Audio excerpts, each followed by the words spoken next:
So white got one of the rooks back, but black is still up the exchange and 3 pawns.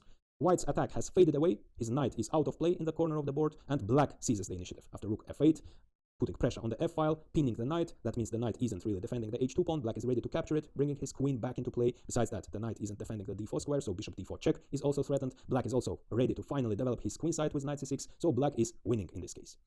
So knight c7 check and knight takes a8 doesn't work. White didn't sacrifice 2 rooks to get one of them back and then get a lost position. He sacrificed the rooks in order to checkmate the black king, so he continues his attack. The knight, of course, is much better placed in the center of the board than on a8. On the d5, it's attacking e7. So black is ready to castle kingside. If he castles kingside, he would solve all his problems. His king would be absolutely safe, and with his great material advantage, he would win. So white must prevent this. Bishop takes e7. Supported by the knight, the bishop can capture this pawn. The kingside castle is prevented, and the king is absolutely exposed now. There is no pawn, the black pawn on e7. The e-file is open, and white has a terrible threat of bishop d6, blocking the d7 pawn, after which the light square bishop won't be able to join the game.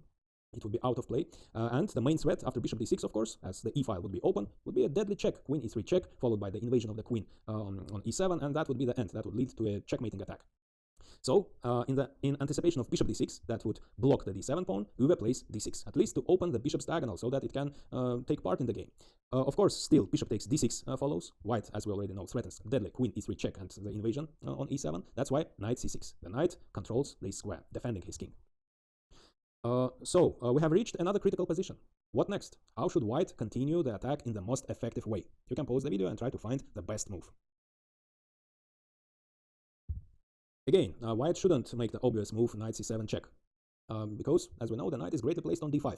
And after king d7, it turns out that white cannot even capture this rook, because black, of course, captures the bishop, one of the main attackers, and white's attack again fades away. The bishop has been eliminated, the knight is out of play, and black has the great material advantage, he is winning.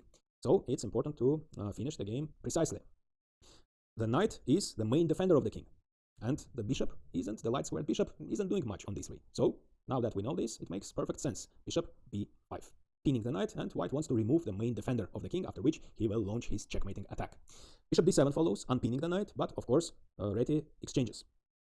Now, if black recaptures with the bishop on d7 was blocking the 7th rank, but now the rank is exposed, and the black king gets checkmated in a few moves. Queen e3 check, queen e7 check, and mate. That's why Uwe captures with the pawn. And now it's important to find another precise move. Not queen e3 check, but queen e2 check. We will see why it's so important. The black king has only 2 squares, either d8 or f7. If he moves to d8, then bishop c7 check, and after king c8, and now we see why queen e2 was so important instead of queen e3. From e2, the queen can move to a6 and checkmate the black king. That's why king d8 doesn't work, so king f7 is the only move. So if black plays king f7, how would you continue? You can pause the video and try to find the forced checkmate in 5 moves. The first move is knight